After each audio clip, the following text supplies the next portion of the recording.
Assalamualaikum warahmatullahi wabarakatuh. We are from the Mining Engineering Department student of the Faculty of Science and Technology, Syarif Hidayatullah University. On this video, we will explain about several examples of rock, such as sedimentary rock, igneous rock, pyroclastic rock, and metamorphic rocks, which I will introduce our lecturer and our lecturer assistant. Our lecturer name is Dr. Untung Suryanto, MSc, and his assistant is Mr. Krishna Bayu and Ms. Raihana Herawisista Viva. So we will introduce ourselves. But first, let me introduce myself. My name is Khadijah Kubro. You can call me Khadijah. I live in South Tangerang at Cirende. My student ID number is 112-009-80-00023. And I am a student at Uin Syarif Hidayatullah, Jakarta. Okay, next, my name is Muhammad Umar Farhat Al-Fatah, and you can call me Umar. I live in South Tangerang. My student ID number is 112-009-80-00041, and I am a student of Uin Syarif Hidayatullah, Jakarta. Next, my name is Luzman Razan Syareza. You can call me Razan. I live in Cibubur, Bekasi. My student ID number is 1120-098-00015. I am a student at Syarif Hidayatullah, Jakarta. Okay, next. My name is Salwa Nurjidan Herunisa. You can call me Salwa. I live in Pamulang, South Tangerang. My student ID number is 1120098000039, and I'm student at Uin Syarif Hidayatullah, Jakarta.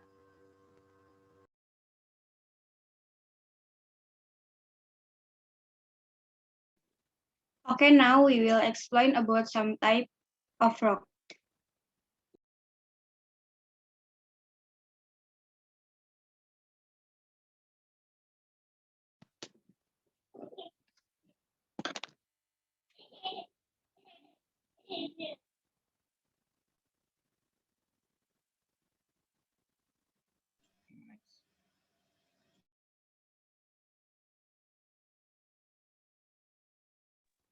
The first, sedimentary rock.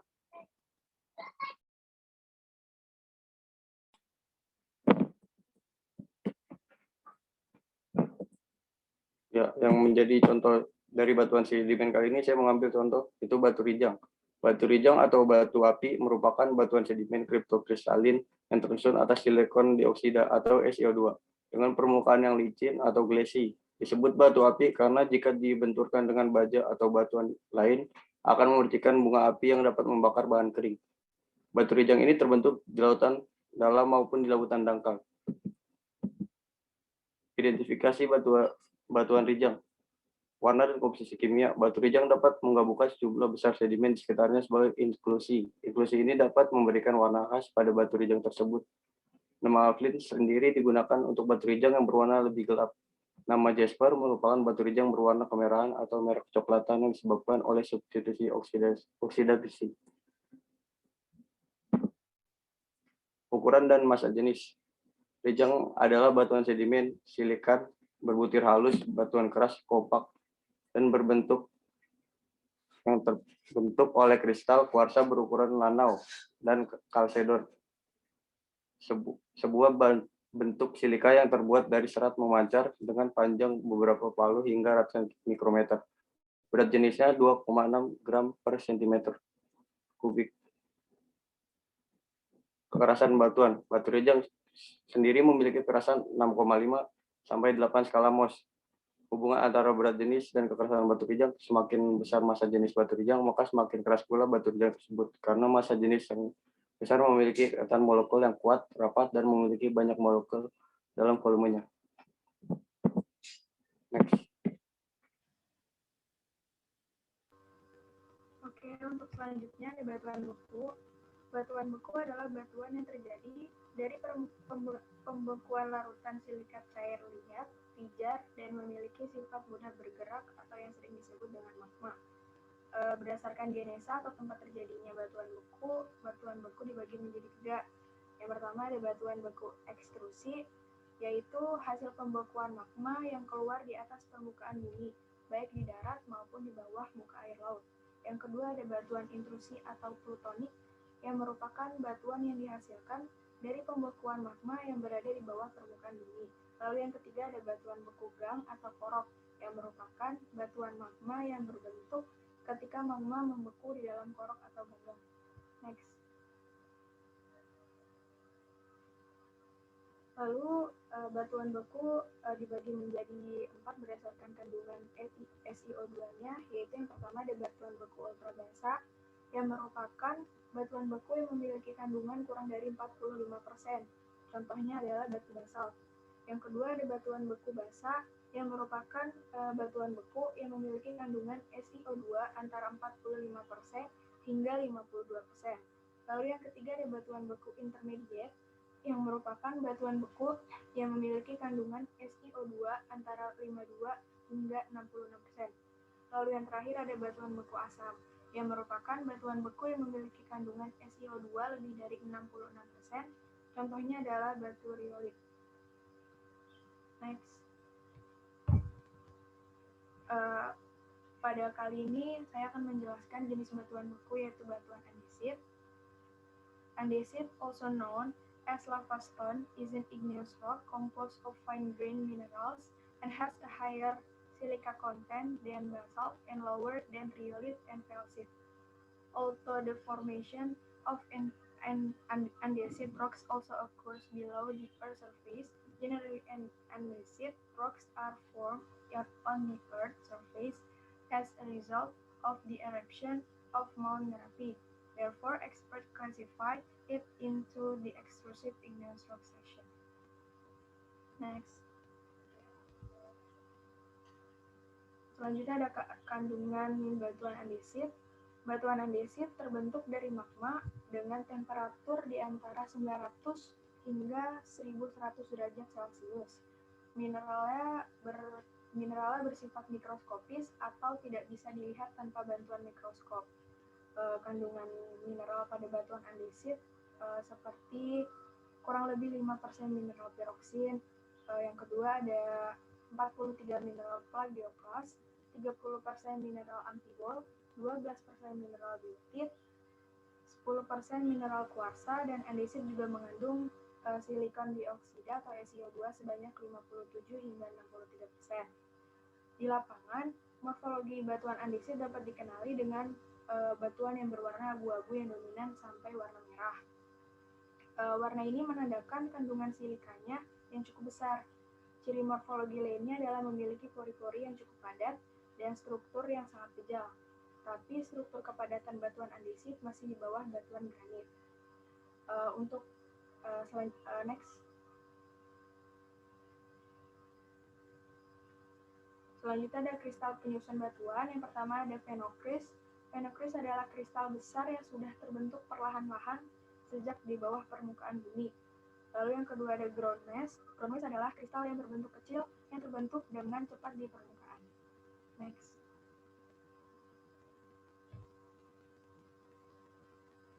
Lalu selanjutnya ada proses pembentukan dari batuan andesit. Batuan andesit biasanya ditemukan dalam aliran lava yang dihasilkan stratovolcano. Lava yang naik dari permukaan bumi akan mengalami proses pendinginan dengan sangat cepat. Karena itu tekstur batuan andesit sangat halus. Ada banyak situasi yang mendorong terbentuknya batuan andesit. Salah satunya adalah terbentuk setelah proses melting atau pelelehan lempeng samudra akibat subduksi. Subduksi yang menyebabkan pelelehan itu merupakan sumber magma yang naik dan beku menjadi batuan andesit. Karena itu biasanya batuan andesit terletak di atas zona subduksi yang menjadi batuan umum penyusun kerak benua. Selain karena subduksi, batuan andesit juga bisa terbentuk jauh dari zona subduksi. Misalnya, batuan andesit juga bisa terbentuk pada ocean ridge atau ocean hotspot yang dihasilkan dari pelelehan sebagian batuan basalt. Batuan andesit juga bisa terbentuk saat terjadi letusan pada struktur dalam lempeng benua yang menyebabkan magma yang meleleh keluar menuju kerak benua atau lava bercampur dengan magma benua. Next.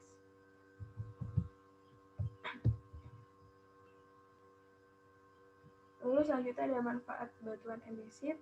Yang pertama, as a dimension stone. Dimension stone is generally used from aesthetic purposes such as ornament on walls, floors, or either decorations.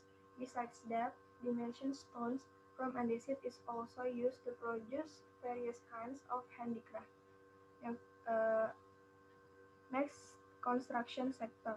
Andesit rocks are widely used for infrastructure development such as bridge, roads, irrigation, airstrips, ports, and building, and others. Usually, andesit used for infrastructure purposes is already in the form of mining aggregates. Andesit is widely used because it has strong resistance of various weather conditions and is durable. Next. Selanjutnya ada batuan bekunya yaitu andesit, bisa dilihat bentuknya.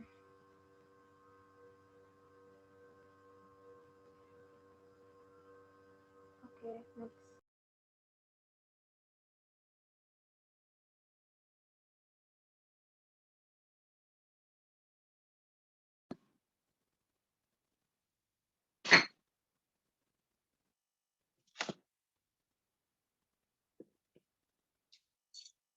Selanjutnya adalah batuan metamorf. Contoh dari batuan metamorf di sini adalah batu slate atau batu sabak. Next.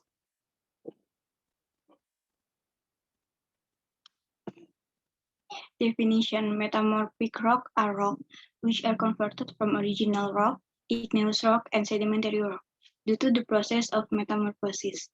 The process of metamorphosis is a process that causes rock error as long as the pressure or temperature increases. Next.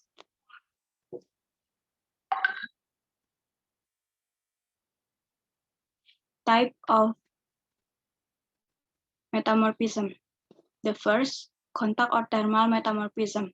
Metamorphism by high temperature in magma intrusion or lava extrusion. Example of rock that occur due to thermal metamorphosis are marble from limestone.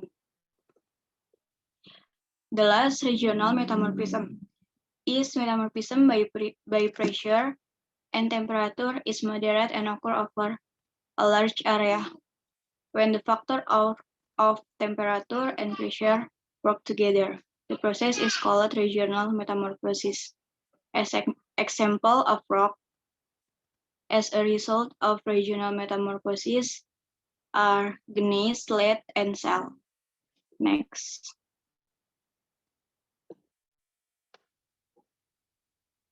Struktur dan tekstur batuan metamorf. Yang pertama itu ada foliasi.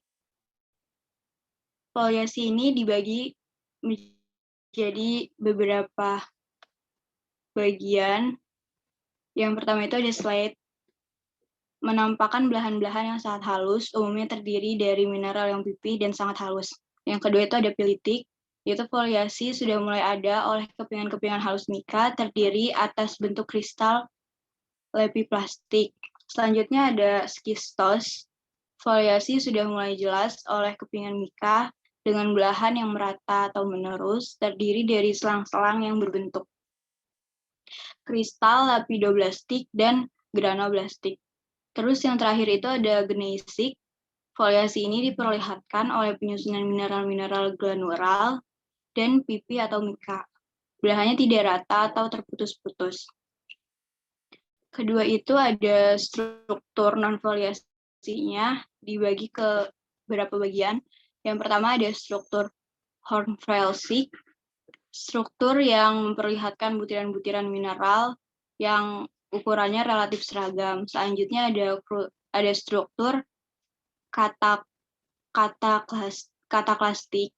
Struktur ini memperlihatkan adanya penghancuran terhadap batuan asalnya. Selanjutnya ada struktur milonitik. Struktur ini memperlihatkan liniasi oleh adanya orientasi mineral yang berbentuk lentikuler dan butiran mineralnya halus. Terus selanjutnya ada struktur pilonitik.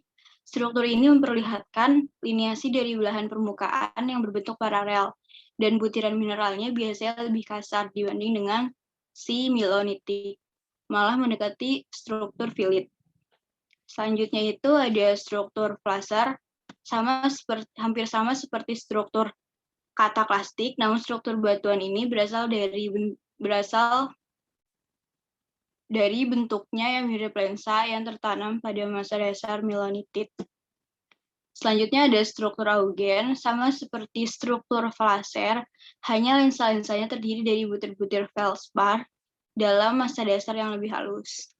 Selanjutnya ada struktur granulos, sama dengan Hornfels, hanya butirannya mempunyai ukuran yang lebih beragam.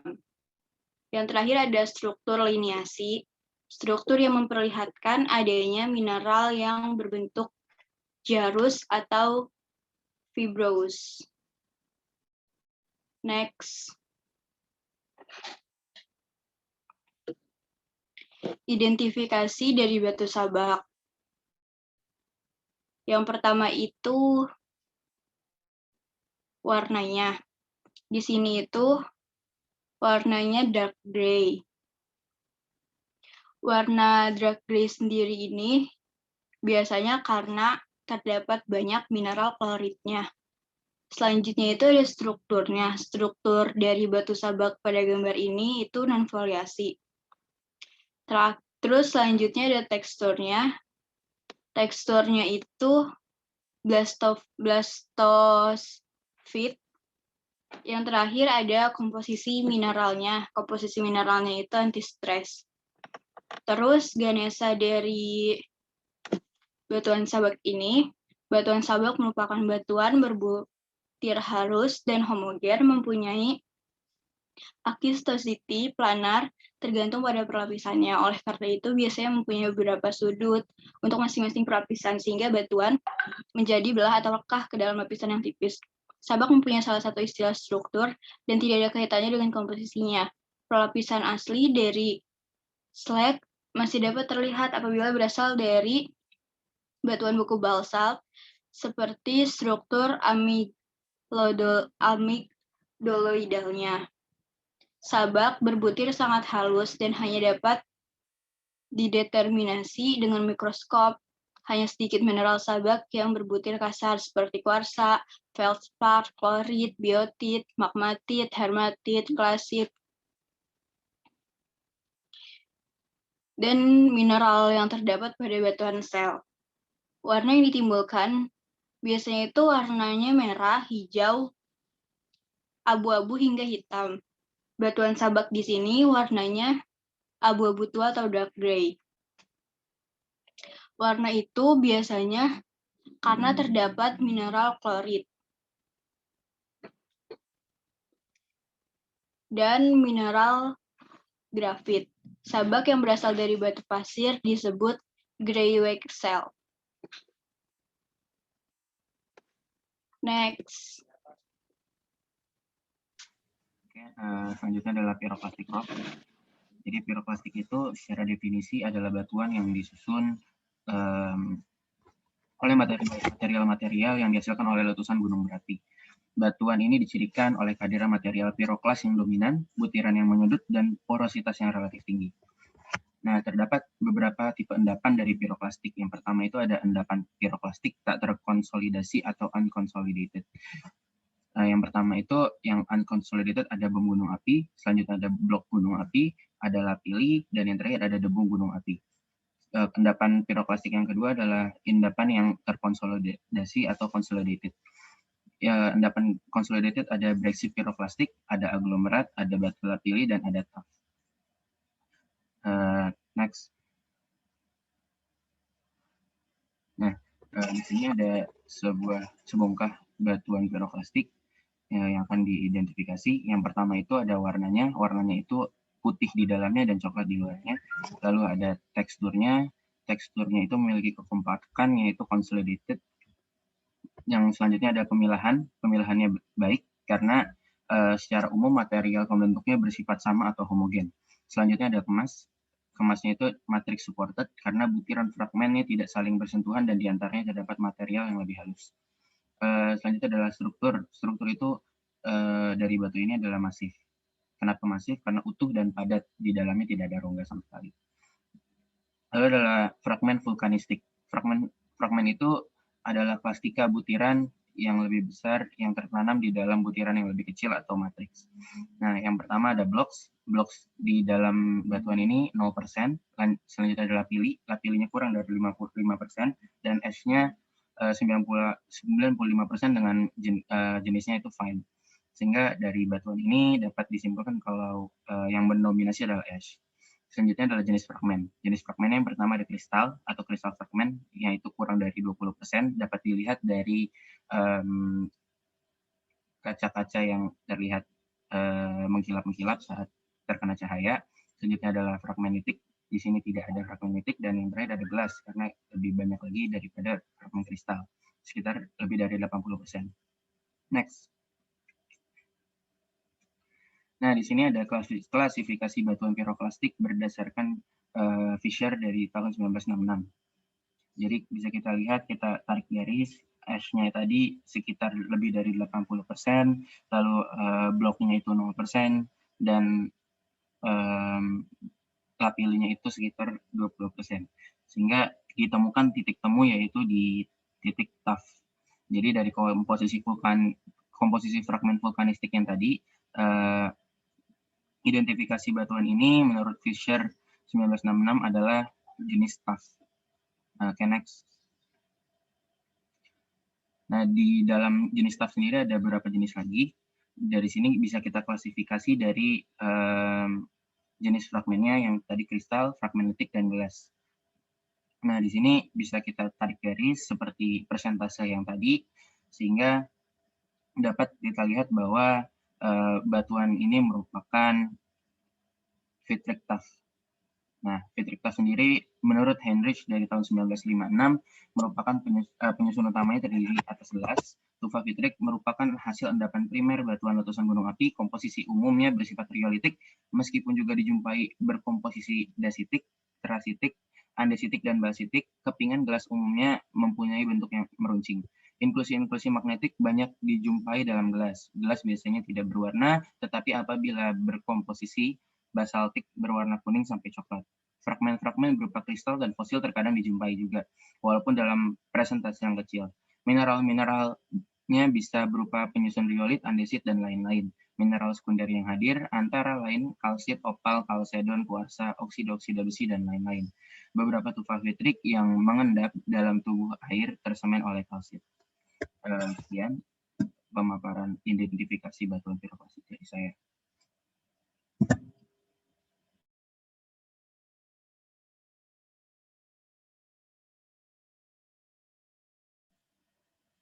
Mungkin itu cukup untuk presentasi hari ini. Kurang lebihnya dari kelompok kami, kelompok 5, mohon maaf. Kurang lebihnya mohon maaf. Assalamualaikum warahmatullahi wabarakatuh.